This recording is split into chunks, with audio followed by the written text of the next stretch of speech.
Get the latest Impact Podcast right into your inbox each week. Subscribe by entering your email address at impactpodcast.com to make sure you never miss an interview. This edition of the Impact Podcast is brought to you by ERI.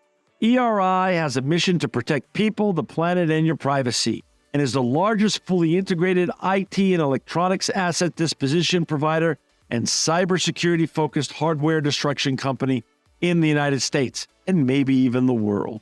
For more information on how ERI can help your business properly dispose of outdated electronic hardware devices, please visit eridirect.com. This episode of the Impact Podcast is brought to you by Closed Loop Partners. Closed Loop Partners is a leading circular economy investor in the United States with an extensive network of Fortune 500 corporate investors, family offices, institutional investors, industry experts, and impact partners. Closed Loop's platform spans the arc of capital from venture capital to private equity, bridging gaps and fostering synergies to scale the circular economy. To find Closed Loop Partners, please go to www.closedlooppartners.com.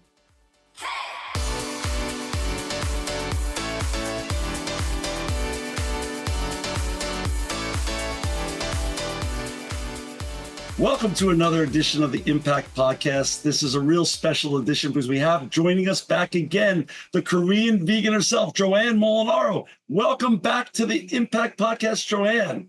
Oh, thank you for having me, John. I'm so excited to be back. Oh my gosh. Your last episode was one of my most memorable ever, not only from my own thinking and doing, but so many of our listeners and viewers reached out after that and they just enjoy your book so much and they were clamoring for you to come back. So thank you for coming back and sharing some time with us again. Well, I aim to please. Joanne, a lot's happened in between our two interviews. But before we get going into what's transpired and, of course, your new book, and we're going to also talk about your new beauty line as well, let's talk a little bit about your backstory a little bit. But there's a lot of folks that haven't had the opportunity to listen to the first episode and stuff. So talk a little bit about where you grew up and how you even got on this fascinating journey that you're on. Oh, that's such a long story, but I will keep it as short and succinct as I can. Yeah. I grew up in Chicago, Illinois. It's where I was born. My parents are both Korean immigrants. They were born in what is now known as North Korea, and they were refugees in South Korea before they immigrated to the United States in the mid to early 70s. And they, set up a life in Chicago. I had a very idyllic childhood. I mean, riding bicycles, playing tag, hide and seek with the neighborhood kids. It was a really diverse little town in Skokie, Illinois. And, lived in a tiny little ranch house with a big oak tree in the front yard. My grandma's lived with me and raised me. We had Korean food, growing in the backyard and cooking in the kitchen. And then, I grew up as an immigrant kid, which meant that I spoke Korean first and learned English second, which was, challenging, but I think helped to build the kind of person that I am. Now, I grew up with all of the stereotypes that you hear about with Asian families, which, they very much valued scholarship. And that was a big thing for me. And because both my parents are refugees, they also wanted me to have a very financially secure life, which meant you can be a doctor, lawyer, or get an MBA. That was basically it. And I chose one of those and somehow ended up doing what I do now, which is a little bit of lawyering, mostly cookbooking, though. I love your parents because literally they're, I think, a little bit older than me. I'm in my early 60s, but I literally did the same thing with our I counted 4 children. We have 2 biological children, then we have our 2 godsons, our brother's sons, and that we also advised when they were young, and we told them lawyer, doctor. We gave 2 choices. We were a little bit more limited than your parents. Lawyer, doctor. 3 became lawyers. 1 became a doctor. We said, we're done. So I love the way your parents, exactly. But I love the way your parents went about that. So you went on this journey of law, and how did you choose which part of the law you wanted to go into? What was driving you or calling you? That's such a great question, John. I don't think I've ever been asked that. So my personality is fairly non-confrontational. Mm. Again, many stereotypes. I don't like arguing. I don't like getting into fights.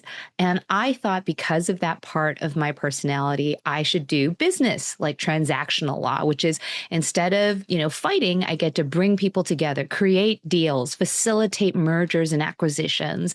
That's what I thought. I was wrong. My mom always used to say, "You should be a lawyer. You're so disobedient. You never agree with anything that I say. You always fight." And I just thought she was wrong about that. But my first internship at a law firm while I was still in law school, I decided, okay, I'm going to do a bunch of projects that are transactional, M&As, real estate transactions, those types of things, because that's what I thought. I did one project and I said, yeah, no, this is not for me. This is not for me. And I got to do a trial advocacy program during my internship, which is like a mock trial.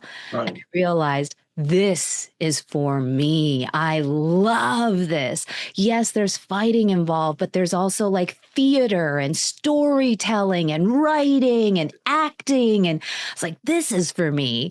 Right. And that's how I became a litigator. So I became a commercial litigator. And eventually I specialized in the areas of complex Chapter 11s, antitrust class action, and fraud.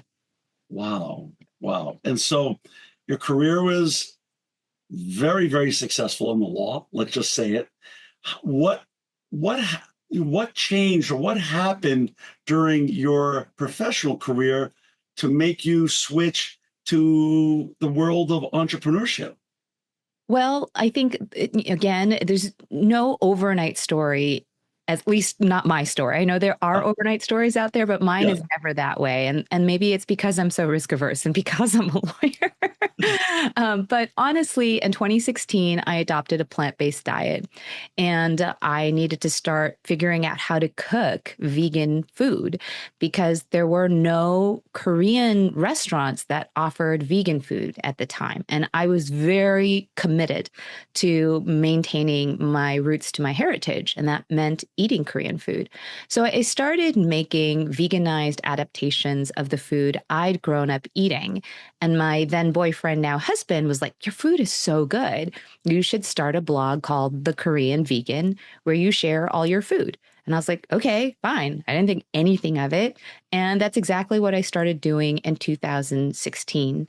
And that ultimately gave birth to what is now known as the Korean Vegan, right? Which, is on every single social media platform, has 5 million followers and all sorts of, hundreds of thousands of people coming to our blog every day. And that is my first business, right?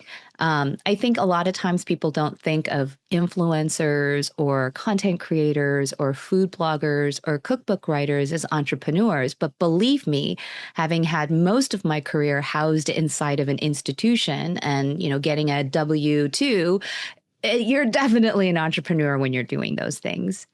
Let's talk about two things there. Let's go back. So back switching over from the wonderful creature comforts that a larger organization, something bigger than yourself, offers, and the fraternity that a law firm offers as well, in terms of other bright, wonderful, and smart people, to sort of the semi lonely journey of an entrepreneur. How did that? How did that work? How did that transition feel to you? It was terrifying. It was Mm, absolutely terrifying. I mm, think that's such a beautiful question because mm, it is incredibly lonely. And that loneliness is not something that really anyone can prepare you for. mm. And I'm doing this with my husband, with my partner. He's here with me, he works with me, he's an employee of our company. So notwithstanding that, I'm the face of this company. It's not the Korean Vegan Plus Friends. It's the Korean Vegan, The and Korean it's Vegan Plus Associates. yeah, it's just me out there, and my brand is my face. It's me. It's my recipes. It's my words. It's my story.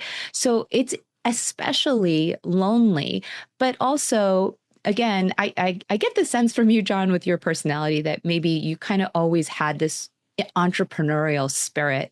I didn't. I specifically said, I do not want to get an MBA because I don't want to be a business owner.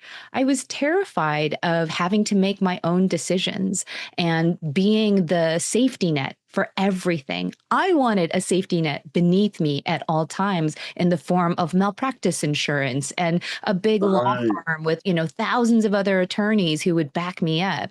So when I went on it, this journey to essentially leave my firm and really focus on the Korean vegan as my business, it was scary. It was lonely. It was exciting and exhilarating. It pushed me. And every single day now, especially now that I started Korean Vegan Beauty, it's been a learning process that I very much appreciate and that I'm very grateful for. Do you ever miss the comforts of working for a law firm? I was thinking about that today because, again, with launching Korean Vegan Beauty, it's been like exponential stress when it comes to this. And also the success of this forthcoming cookbook is really important to TKV. And so I was thinking about that. I'm like, you're really stressed out these days. Like you're super stressed and the anxiety is really ratcheting up, Joanne. Are you sure you wouldn't just go back to law firm life? And I said, not in a bajillion years. I still am so lucky to get to do what I do. That's so awesome. That's so wonderful. But you're right.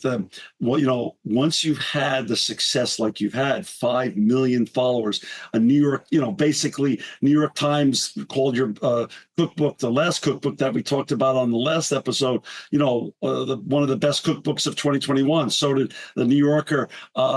With all the adulation you had and the success and 5 million people listening to your voice, everything you do now is magnified. And so, wanting to continue to succeed and deliver to your audience and followers becomes a thing. And that becomes stress but also part of the journey. I think you're totally right. I mean, you probably are familiar with this concept, but I've learned, okay, selling a product is great, but what you need to focus on is the return customers. That is the most important conversion.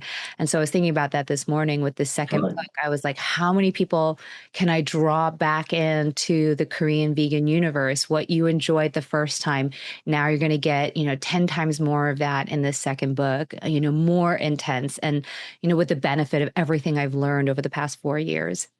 But that's true, all true. But you've successfully done that with your blog, and you keep us all connected with your blog, and you're so great at that. So to me, I think your continued track record of success in creating hits that people are going to enjoy and use and keep coming back for, I think is going to continue. I think it's going to continue. Really good hearing from you in particular. I really think that's. Talk a little bit about the switch over in 16 to become a vegan.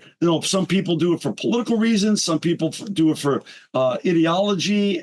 Some do it for just strictly health. What was the genesis of your switch over and your eating habits?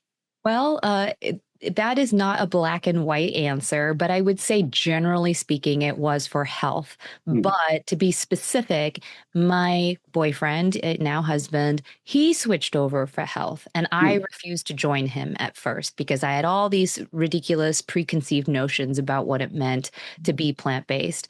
And, but he was really good at applying a little bit of pressure here and there to join him over the next, 2 weeks or so of his experiment, I'll call it, with being plant-based.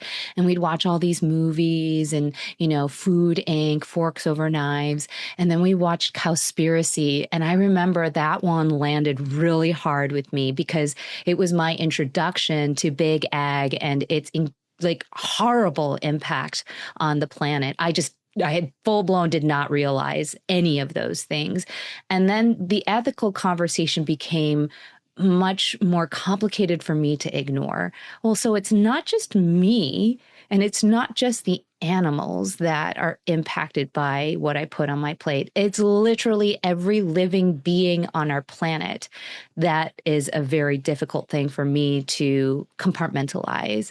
And but after we watched Forks Over Knives, there was a lot of information about prostate cancer in East Asian men. And I kind of filed it away as an interesting little stat. And then my father was diagnosed with prostate cancer.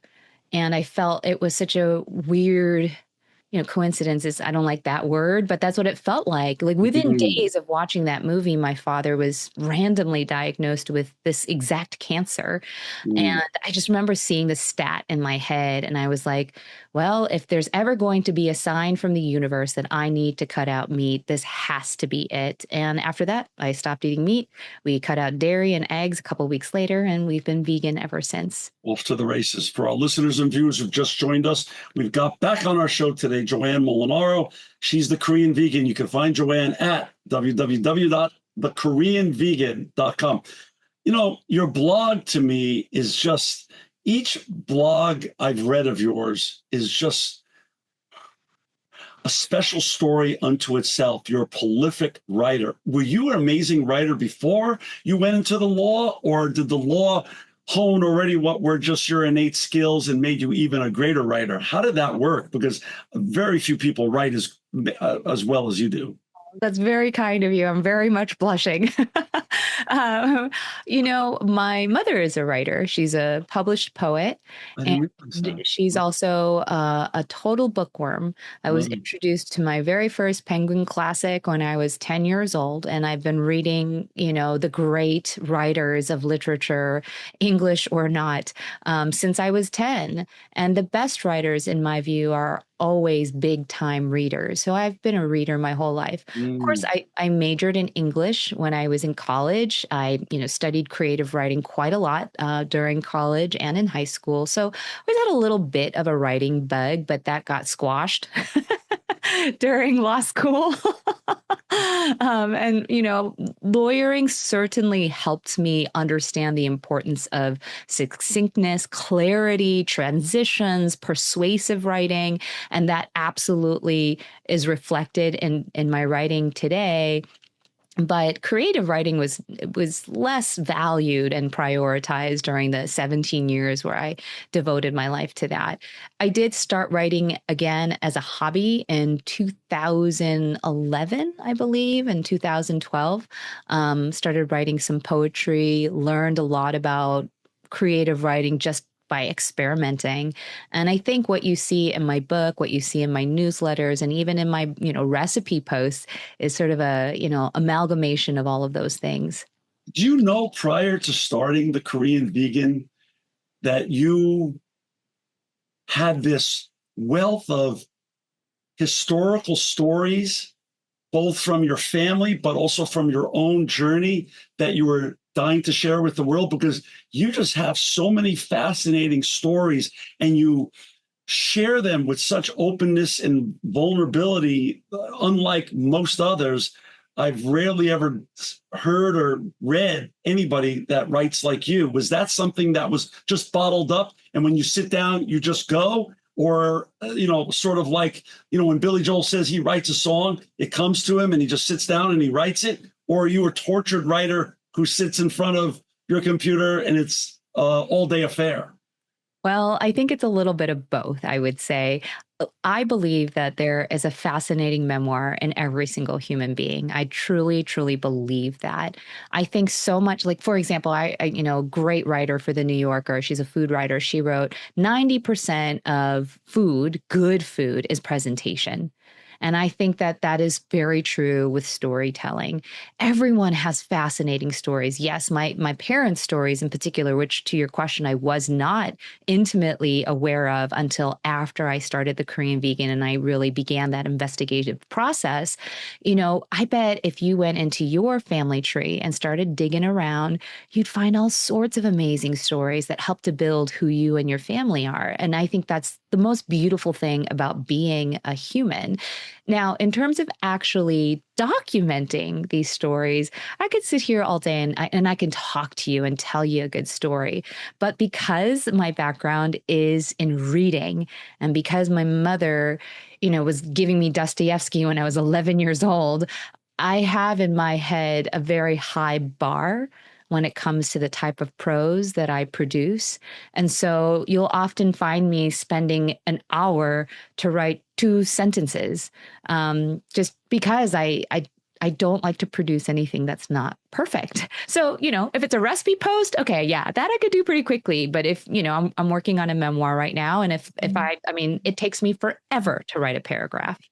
I think you have got. I think you're gonna. If we're gonna go back to Chicago, we're gonna talk about lawyers. We're gonna talk about great writers. You're gonna one day come up with something that tops Scott Turow's best work. At one point in your life, you've got so much. It's gonna happen, and we're gonna go back to this podcast, and I'm gonna refer to it and say, Okay. "I told you. I knew this was. I know you have it within you." But I also want to give you some more credit than that. You're also a brilliant storyteller, verbally speaking. So, for one of my favorite stories, and I can remember exactly where I was when I listened. I was listening to you on someone else's podcast, our common friend Rich Roll. So you're on Rich Roll's podcast, and I'm in a hotel gym on the treadmill, and you're telling the Hershey bar story of your parents. And I remember literally on this treadmill crying, listening. And I'm like, oh, this is great. This is such a great look in the middle of some in a gym in Las Vegas. I remember the hotel. I remember literally where I was. And I'm like, how does she tell stories so beautifully? She just has a way. And Rich was blown away. I know. And he's a great storyteller. And he's another lawyer, master with words, master of turn of the phrase.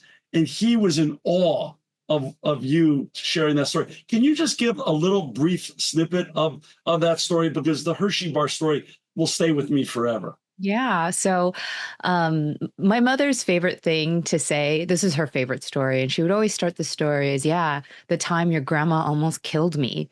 And of course, that's what are you talking about? And she'd be like, yeah, your grandmother almost killed me. And you'd think at first that it's hyperbolic, but you realize, no, this is literally true. And it speaks to a time in human history that is very difficult to look at in the face. And that, of course, is the Korean War. My mother was born in Ongjin, which is a province, in kind of the northern half of the Korean peninsula. And it was the beginning of the Korean War. It was literally the beginning. And so their village is under attack, and they have been told they need to get out of there, otherwise they may die. So my grandpa and my grandma, they took my mother, who was 18 months old at the time, away from the village. And in my head, I'm thinking, oh, well, they're going to get to safety in 24 hours. No, it took about 2 weeks for them to get to the Yellow Sea, where they were told maybe there would be a ship from the United States Army or the United States Navy that would take them to safety. There was a ship there. But unfortunately, by that time, my mother, 18 months old, was starving. She hadn't had water for, several hours. And my grandparents had no idea, where is this ship going to take us? Is there food on this ship? And, everything's in English. It's mass chaos. And my grandpa finally said to my grandmother, I think we need to drown her. That is the only way to avoid watching her suffer to death, because they were certain that she was going to die from starvation. And so they were about to throw her overboard. They got on the ship and they were about to throw her overboard so that she would drown in the sea, when a couple of American GIs were like, well, what are you guys doing? And of course, they had no idea what they were saying. And, hand gestures. My grandmother is sobbing her eyeballs out. My mother is screaming in agony. And eventually they figure out what's going on. And one of the GIs reaches into his pocket and pulls out a Hershey bar and hands it over. And my mother always ends this story with, and that Hershey bar saved my life. Yeah, it's such a great story. The immigrant story of America like you said, we all have. I'm an immigrant as well. My family's immigrants, and that story just will never leave me. And that's just one of the great. You're amazing at telling these stories. And I'll tell you, Rich was just. I know he was blown away, and I'm crying on the treadmill, and I'm like, oh my gosh! And whenever I think about how great a storyteller you are, it's not only in your blogs, it's really also in your voice. I'll tell you a quick funny one, and then we're going to go on to all the other wonderful things you're up to. I remember listening to one of your podcasts, and this is one where you're just being, again, open and so vulnerable and sharing just your own journey.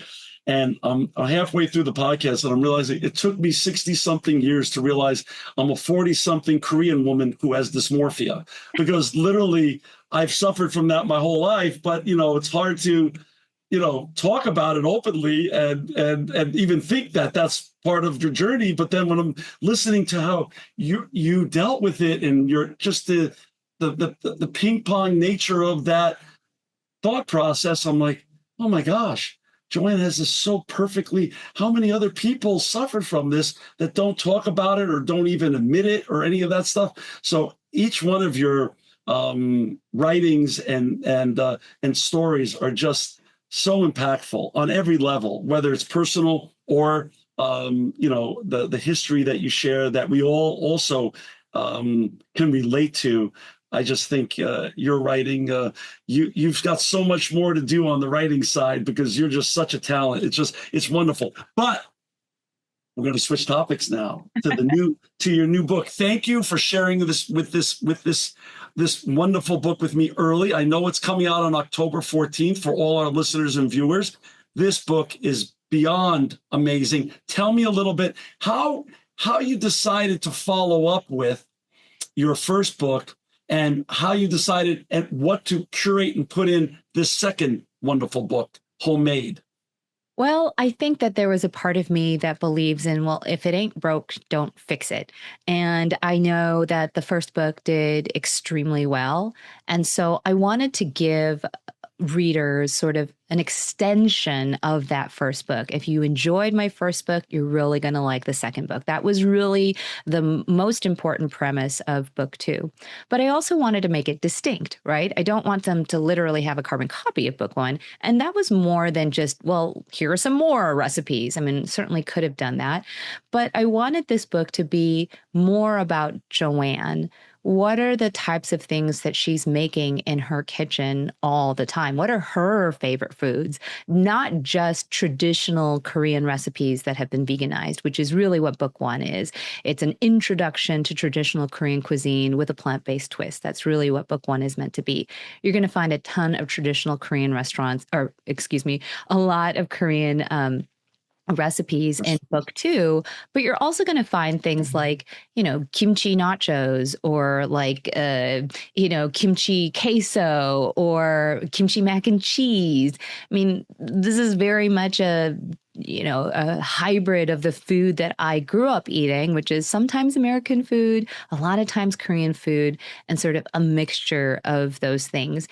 Also, it's going to be very comfort foody because that's my favorite food. Right. So lots of potatoes and lots of pastas and, of course, breads, but also like lots of soups and, things that I just love to make when it's just me in the kitchen. Got it. What's, when you with your friends and all the entertaining that you do and things of that such, what's your husband's and yours, like, what's the greatest hits in your household? If you were to pick out some of your greatest hits that you and your husband love, but also your friends love as well. Yeah, we were just talking about that. So my husband's Italian, and so like pasta, pasta, pasta. He can never get enough pasta. So we have, and we have a lot of noodle / pasta dishes in the book. And so, whatever pasta dish is in there, he's going to love that. I'm trying to think, like, we had a lot of noodles that I kind of put in sort of like a gochujang dressing or like a spicy oil dressing. And, for us, pasta and noodles is interchangeable. I know some people find that, Right. problematic, but again, I'm Korean, he's Italian, so whether it's noodles or pasta, it's the same to us. We just love noodles, right? And then in terms of big hits, I throw a lot of dinner parties. The tteokbokki is always a big hit. Tteokbokki is one of the most popular Korean street foods, as you know, John. You've probably had some off the streets of Korea. Yep. Yep. And it is one of the most popular street foods. So we have a very simple tteokgochi recipe in the cookbook, which is the kind that comes in skewers because those are really fun and fun to eat. We have both a sweet kind and we have a spicy kind. So that's a big one. One of the surprising hits from the book was choco pie.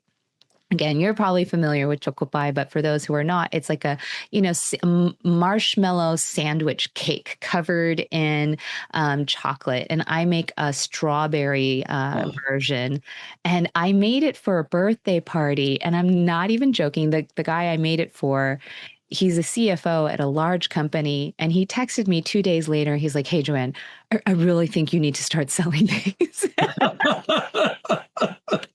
He's like, "Really? No, seriously. Can I make an introduction to a grocery store buyer?" So yeah, there are a lot of things like that in the book.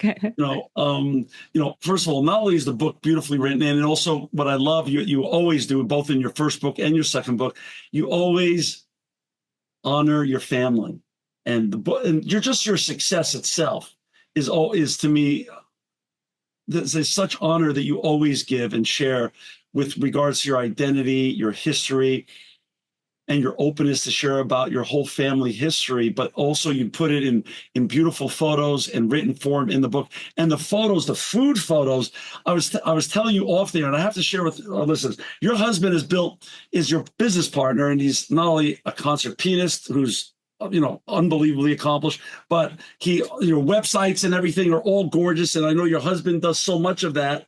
But I before we went on the air, I said yesterday I was going through your book, and the photos were just so gorgeous. And I grew up as a young man in the advertising industry in New York City, growing up with some of the greatest photographers in the world, and I got to be exposed to.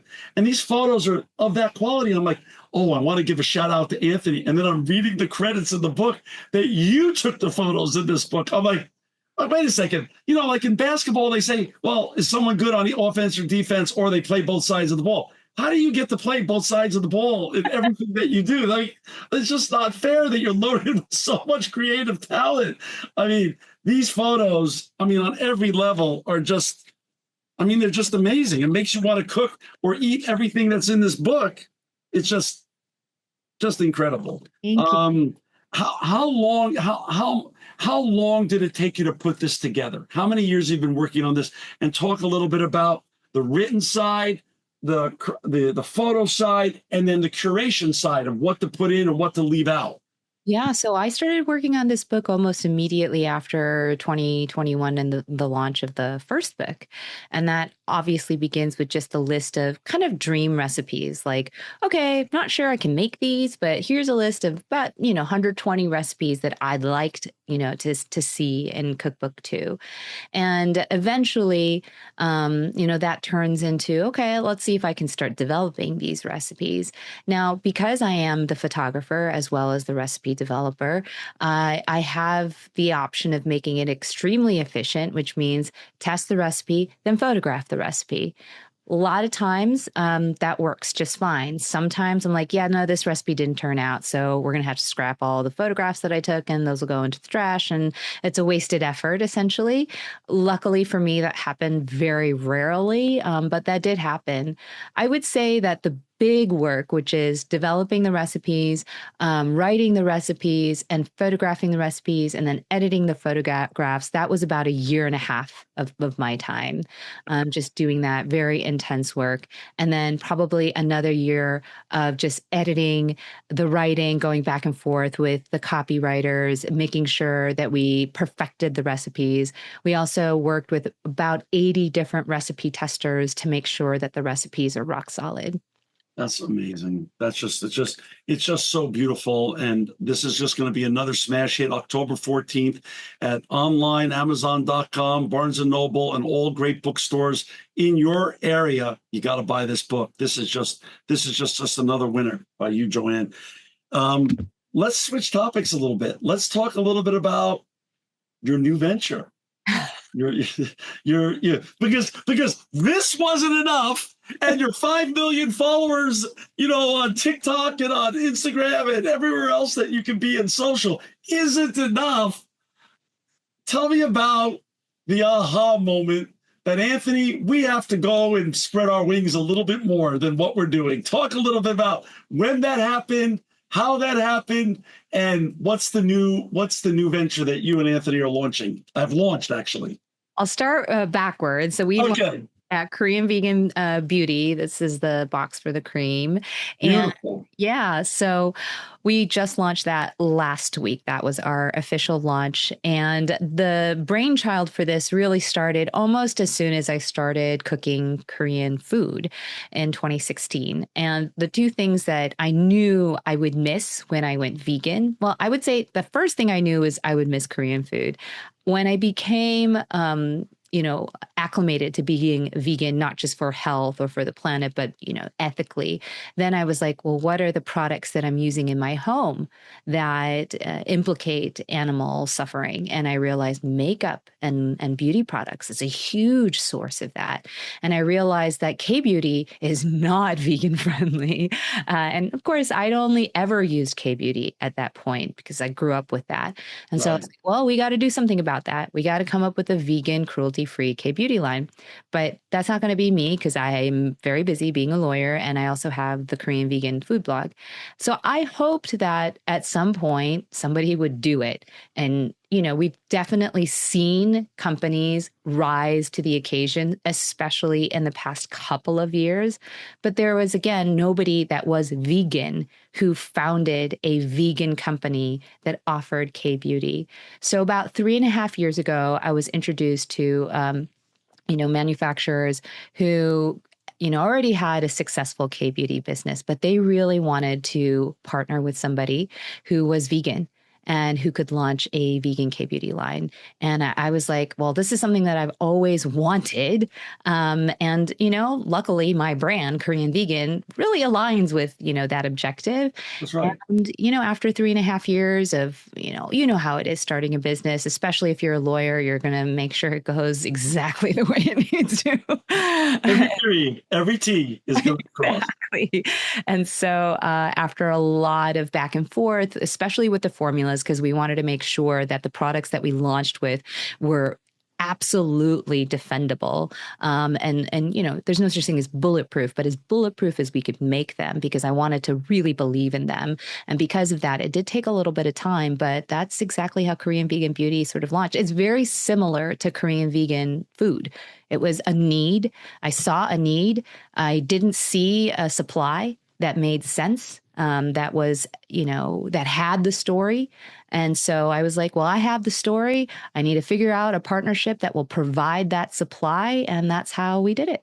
I'm on your site now, the Korean Vegan Beauty, KoreanVeganBeauty.com. We'll put it in the show notes, KoreanVeganBeauty.com. It's a gorgeous website. How did you choose to launch the first two products that you did, the collagen smoothing shampoo and the collagen cream? How did you, there's a million, beauty products anyone could put out. Why those two to start with?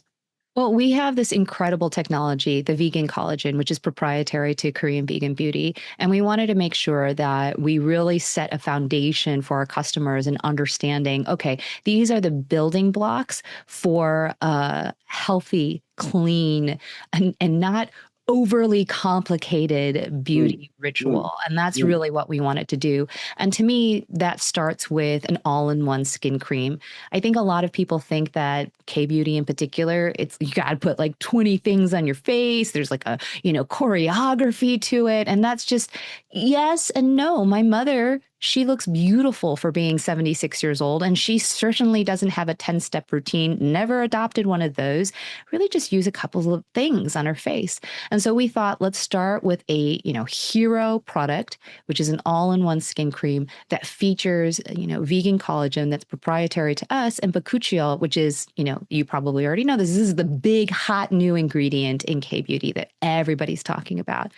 And then with the shampoo, I mean, you could maybe see I have the longest hair ever, and it grows very fast, and I have a lot of it. And I really wanted to launch a product that I need and that I want. And that was a shampoo that's obviously vegan, cruelty free, but also contains, again, that proprietary vegan collagen that's going to help to strengthen my scalp, strengthen my hair, keep it looking beautiful and shiny, especially now that I'm 46. I'm at that point where my hair is starting to get a little dry and brittle, and the shampoo is amazing. My mother was, she was with me a couple of weeks ago and we were getting ready for an event. And she's like, I don't know. She's like, what are you doing to your hair? She's like, your hair is the shiniest I have ever seen it in my life. Yeah. This is totally unprompted. We weren't Right. talking about the shampoo. And I was like, it's Korean vegan shampoo, Emma. You got to use it. Telling to my mom. So now you have the website. Is the website going to be the place you could exclusively buy it, or is it going to go also into stores? What's your vision on how to get it out to the most people? Well, that's, obviously reach is a big thing. And, retail is certainly in the 5-year plan. But as you Yeah. know, um, I'm I'm less about explosive growth at the beginning and more about building a brand that's solid and sustainable. And so for us right now, the main place to buy it is definitely going to be KoreanVeganBeauty.com. We also have a TikTok shop. You can buy it on Instagram and all of those tiny little shops that attend our social media platforms. But 90% of our sales are direct to customer on KoreanVeganBeauty.com. When we're in when we have the ability to scale and provide the kind of inventory as seamlessly as is necessary in order to get into retail, that's certainly something that is going to be part of our big plan. But right now, I just want to sell the inventory we have, Right. in-house and make sure that people understand what our brand is all about.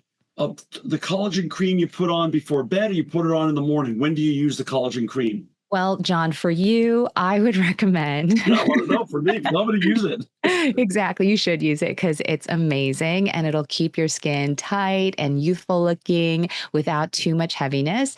I always do this right after, you're probably an active person. I'm an active person. I work out every single morning. I go and I run, I get my workout in, I take a shower, I wash my face, and then bam, I put that cream on before I put on my SPF and whatever I'm going to do for the rest of the day. For ladies or for anyone who uses makeup products, I like to put a layer of the all-in-one skin cream on first because I want that vegan collagen Right. as close to my skin as possible. Right. And then I layer on with SPF and foundation or whatever I'm using for my makeup. The second time I use the all-in-one is, of course, at night when I'm taking off all my makeup and I washed my face. I put it on again. You'll be amazed at how taut your skin feels, very hydrated in the morning. It's just a great feeling. No kidding. And then I assume as this succeeds, like you said, start small and grow, there'll be an extension on this product line. Yeah, so we're already talking about what we're going to add to our product lines. We have a small, tiny little team, but we all have very strong opinions about what the next product's going to be. If you have any opinions, I'd love to hear that. But yes, we're going to be adding at least 2 more products to the line very soon. So I'm going to tell you a quick story about my opinion on this kind of stuff. I believe in all this stuff. You don't. Everybody needs a little help somewhere, and this is all important, very important stuff. So the hotel I stay in, because I have partners in Korea and I go there quite often, was being renovated, and so I had to switch to their sister hotel now, which is part of the same, complex in the Gangnam district. And this hotel at night puts a mask by your bed so you get to use a mask. So I've started using a mask now on the regular. So I'm excited for you to come out with the Korean vegan mask because I'm all in on that. You know what? I'm taking this back to my team. I've got a team Totally. on Friday. And I'm going to say, you know what? We have at least one other team member who's very pro mask, Yes. pro mask, like a nighttime mask, a vegan collagen mask. Really, that would be so amazing. Super Right. hydrating. And yeah, it would be great. And people love it. I mean, I love using it. And it's such a wonderful ritual to sort of remind yourself that it's time to wind down and you're going to hit the hay. But before you do that, one last nice thing to do for your body. And my face is totally different because of it. It's really improved. So I'm excited for you to come, but I'm going to use your products. I'm going to get the cream ASAP. I'm going to start using that, and I'm going to give you my review. So Okay, I love it. I'm very excited about that. Talk a little bit about the high wire act, the balancing act of now, of course, still being a lawyer. And do you practice a little bit of law still? No, so this is a very funny story. Okay. Almost let my law license lapse because I was like, I'm not practicing anymore. Like, why do I keep having it around? And then so randomly, KCAL News, they reached out to me because they'd seen my TikToks where I'm explaining lawyery things. And they're like, hey, would you like to come on to the news and talk about the Menendez brothers? And I was like, okay. And What? I was like, sure. And I was like, well, I have to be a lawyer to do that, I think. So I, renewed my license. And ever since then, I go on pretty regularly now with KCAL News. Oh, that's Talk great. about like random law stuff. So, the last big one I did was the P. Diddy trial. And, I came on almost weekly to talk about the trial, its implications, what to expect, and all of those things. And it's been so fun. So that's the kind of lawyering I do, if you could even call it lawyering. Well, you're basically like a legal analyst, Yes. like a Exactly. retired NFL player that now, like, Brady gets in the booth, That and is now such you're in the booth. that's such a great analogy. That's That's you. exactly what I've been doing. Yes. Brady in the booth. I'm Joanne in the booth. That's it. Come hopefully I'm on. better than Brady. Yeah, exactly. Come on. Awesome. That's just so cool. Let's talk a little bit about the juggle now. So 5 million followers, the blog, the, the launch of a new book, and this book is thick, and it took a lot to make this beautiful book homemade. The new Korean vegan beauty line. How do you spend your days? Where do you spend? And then public appearances and all those other kind of things. So how do you constantly reprioritize and your time and still have time for a life with your husband, who's your business partner as well? Yeah. Well, that's a great question. I think that, let's start at the micro level. Yep. As you know, I'm a long distance runner, and I have learned from training, for the past decade now, that I don't operate well if I don't build in rest. I'm not productive, and it usually ends up being a bad situation. So, for example, yesterday, I knew for the next week I'm going to be buried doing everything for the book, for the makeup, for the beauty line, and a number of other obligations that I have. And so I took a half day yesterday where I only worked for the first half, and then the second half I listened to a book or did crossword puzzles, because I knew, like, if I don't do this, I'm going to burn out like on Wednesday, and I just Right. can't afford to do that. So that's a very micro level. I think at a macro level for me, I'm learning this as I go, and I'm making mistakes. So I'm letting you know I'm not good at this quite yet, but I have to learn that there are certain things that, even though I love doing them, if they're not generating revenue, and even worse, if they're actually taking me away from the things that can generate revenue, then it does require a little reevaluation. And then sometimes I do have to jettison those aspects of my business. I wish that there were more hours in the day and there were more calories in my body to facilitate me doing all the things that I would love to do. But sometimes I have to make tough decisions. The other part of that, John, as I'm sure you know, is sometimes I have to figure out from an investment perspective, well, what's still worth investing in, even if it doesn't immediately generate a return? Do I see potential in this? And that's always the really difficult part about prioritizing the verticals in one's business portfolio. I'll give you a little tip on that issue. That comes as you continue on your entrepreneurial journey. The understanding of long-term payoffs on short-term investments will come with more pattern recognition, because pattern recognition, literally, when you talk to Jordan or Brady or any of the greats in any business, Warren Buffett, it all comes down to pattern recognition. So pattern recognition is something that you just again, hone and polish as the journey continues in any given Mm. expertise that you're trying to work on. And now you're on that entrepreneurial journey and continuing to hone and polish it. And you'll just keep getting better and better at realizing, oh yeah, if I spend a little time here, this is a 3, 4, 5 year payoff, but this is going to happen. And Mm. that's really what happens in what I found happens in the entrepreneurial journey.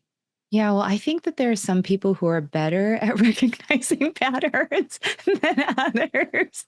I think you're really gifted at that. I think I need to still learn. I'm so like, I need all the data before I can derive conclusions, and I have no data. That's really my brain. Here's a funny comment, though, to your point. Pat Mahomes, literally, arguably, one now, challenging Brady to be one of the GOATs, Mhm. said last year, after he had won 2 Super Bowls already and 4 AFC championships, last year was the first time he said he felt perfectly comfortable behind the line of scrimmage because he could read any defense in the speed that he needed to before the ball got snapped. Same thing with you. It's just a journey. The more you do it, the better you get at it. And of course, there's going to be hits and misses along the way, but you'll realize which ones hit and okay, I'll do more of that then in the future. And that it just comes with time. It Yeah. just comes with doing. You're so young and your journey is still so new. It's just going to come with time because you already have the innate ability. And one thing that Malcolm Gladwell doesn't touch upon, he just talks about 10,000 hours. It's not just the strict 10,000 hours. It's literally putting in the time and then learning from, the learnings that you get from, and then using that as part of your feedback decision making. It's not just strictly because anyone then could just do 10,000 hours of something and think they're going to be great at it and a potential GOAT. It just doesn't work that way. Yeah, yeah, you're totally right. I love Anyway. hearing that from people like you. It makes me feel like, all right, I can do this. You absolutely can do it. You could, I mean, because you've already proven you could do it because you've done it in other areas before. Look at you've mastered the law before. You've mastered social media. You've mastered your blog. Yeah, you've mastered the art of writing and writing a book to be successful. Which, by the way, is a lot harder than it's ever been before. So I have no doubt you're going to be successful in all of this. In all of this. We're going to do a little lightning round now. Okay. Oh, I'm so excited. If you could, food is such a big deal, and we're of course promoting your new book, Homemade. You can have a meal with anybody, dead or alive. Who are you gonna have a meal with? Oh my God, Beethoven. Very cool. Yes. Very cool. Did you grow up with music in your household? Of course, I started learning piano when I was 6. I added violin when I was 10. I love classical music, and of course, I married a classical pianist. So yes. You guys ever play together? No, because my husband's like the best, and I'm not. That's I love it. I love it. Well, what's something recently? Because I know you love to share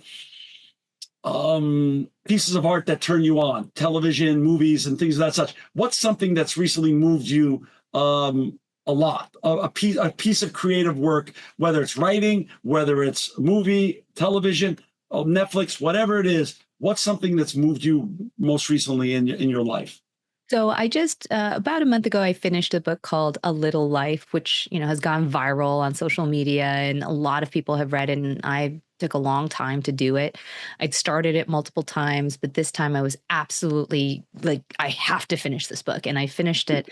And I'm telling you, John, it's a book about New York City and Mm. about a few men who live there and the story of their lives and their friendship. And it was written by a Korean Japanese American woman, and it is some of the most lush, beautiful, technically unbelievably crafted writing I've Mm. read in a long time, certainly in modern fiction. I grew up, reading classics like all dead authors. This one's very much alive. And I remember I'm writing right now a memoir, and I told my husband the other day, I'm going to read my favorite chapter from that book until I almost have it memorized, so that when I write the chapters in my book, maybe I can sort of channel some of the artistry and the symmetry and the, poetry that she injected into her storytelling into some of mine. It is powerful and beautiful writing. Your memoir is going to be on your life. It's going to be on my mother's life, my grandmother's life, and my life. So it's a story of the three women. And yeah, that one hasn't been announced yet. We just signed the deal. Like we haven't even technically signed the deal, inked the deal, but we agreed, and we just started writing it very recently. And that will probably not be out for a couple years. I hate to say I'm right, but Scott Turow, you better watch out. She's coming for you. She is coming for you. That's just going to lead to more and more great things after that. And I'm sure that one's going to be amazing.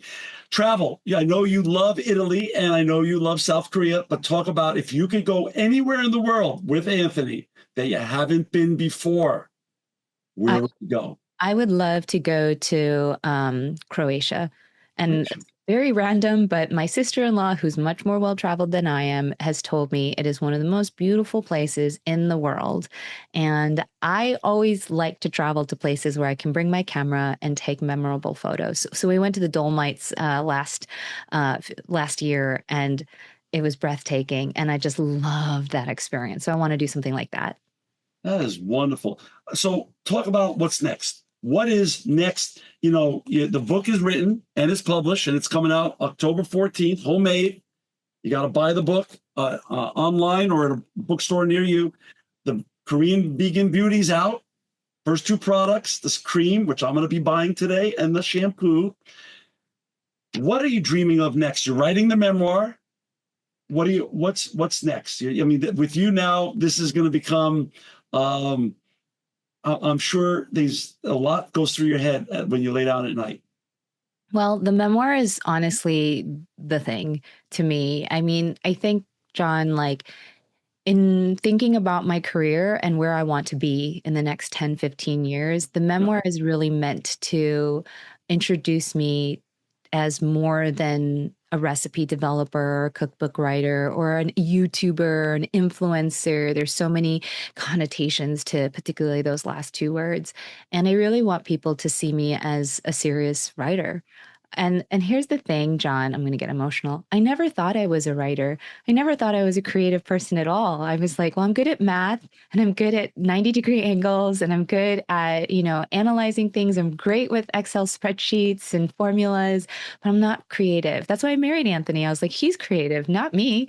And so to be given this opportunity to write the story of my grandmother and my mother, which is really meant to amplify the stories of all invisible women and people who have been oppressed or silenced throughout their lives, is like, I don't know, it's this incredible dream that I never thought I would ever earn.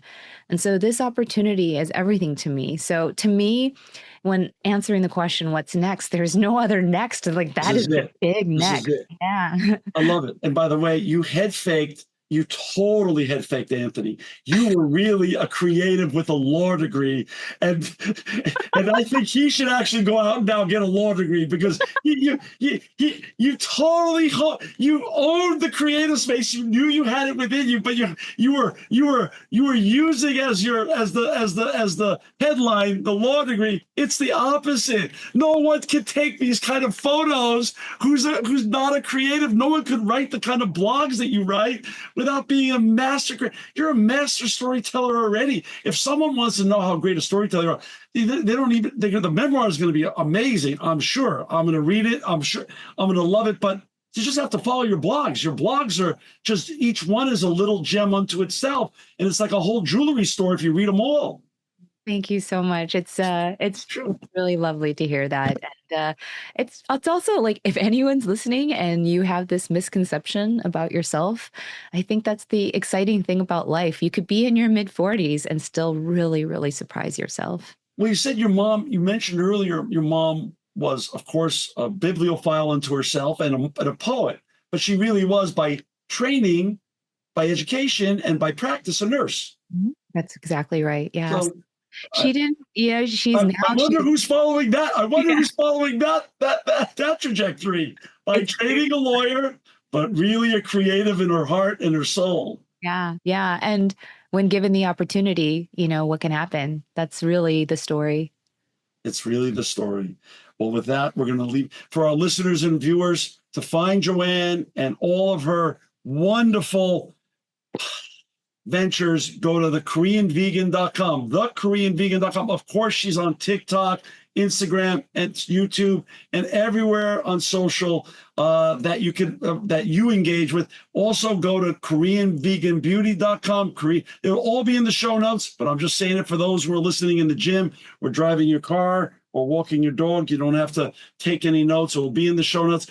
Also, this amazing book, Homemade, October 14th. This is going to be a great Thanksgiving or Christmas gift for anybody this holiday season. Buy the book, Homemade.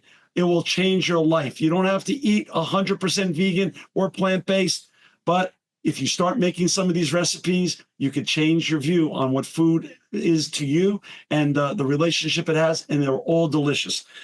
Joanne, you're always a joy to have on. You're an amazing human being. I wish you all the best in everything you're doing. I can't wait to read your memoir. How many years is this going to take to write, you think? What do you think? Well, my deadline's in next March, so I don't have a lot of time. So what's your routine? You get up in the morning, and when do you write? I wish it was like that. I have to write for so many different things. So usually what I do is I block out a day per week where it's like 8 hours of just writing. And that's why it does feel like torture sometimes. I wish Up to that 8 hours, do you leave yourself little notes on what you want to put into that 8 hours of writing? Do you leave yourself little no? I just sit down and I write. I write for 8 hours. Whatever comes out of that is what I send to my editor. In quiet, or do you listen to music, or how do you do it? What's your creative vibe? Yeah, I've tried to listen to music, but I get distracted. I have found luck at the library. So I'll just go to the public library where it's really quiet and I'll just sit down and write if I don't find quiet here at home. But, I'm new to this. John, I mean, I know I write the blog and I write the newsletter, but this is serious writing, and I'm only just getting started. So I'm still trying to figure out like what process works better for me. But like I said, thus far, the library has been very promising because I require deep quiet in order to really get into this. The other thing that I'm going to experiment with this week, because I have such a busy week, is waking up at 3 a.m. and writing then, which I've heard from other writers is actually potentially a productive time to write. Because you need quiet. Do you ever wear headphones when you're writing? Just put nothing in them? No, I don't think it's not that I need like that level of quiet. It's more like I can't have like distractions with Lulu barking or my husband playing piano, which is many hours of the day, or, vacuum running and things like that. Got it. Understood. TheKoreanVegan.com, KoreanVeganBeauty.com, and this book, Homemade, October 14th. Joanne, I can't wait to have you back on the show. I can't wait to just keep enjoying all the success that you've had. You're going to just keep doing what you're doing, and you're going to keep making the world a better place. And I'm so grateful for your time today to share your journey with our listeners. Thanks again for all that you do. Thank you. And thank you to everyone who's listening. This edition of the Impact Podcast is brought to you by Engage. Engage is a digital booking platform revolutionizing the talent booking industry. With thousands of athletes, celebrities, entrepreneurs, and business leaders, Engage is the go-to spot for booking talent, for speeches, custom experiences, live streams, and much more. For more information on Engage or to book talent today, visit letsengage.com. This edition of the Impact Podcast is brought to you by ERI. ERI has a mission to protect people, the planet, and your privacy, and is the largest fully integrated IT and electronics asset disposition provider and cybersecurity-focused hardware destruction company in the United States, and maybe even the world. For more information on how ERI can help your business properly dispose of outdated electronic hardware devices, please visit eridirect.com.